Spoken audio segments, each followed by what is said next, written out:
Hello there. In this video, we will go through the process of submitting a sale and linking a processed credit card transaction to the order. We can start creating a new sale as usual, and then start adding your desired items to the cart.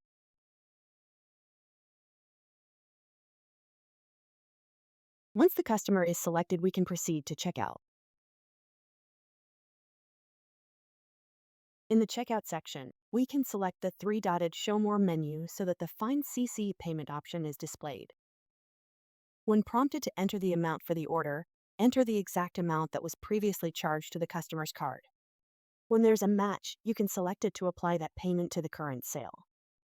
The checkout app will automatically search for matching transactions if the exact amount is entered. This is it on how to find a CC payment transaction and apply it to a sale. Thank you for watching.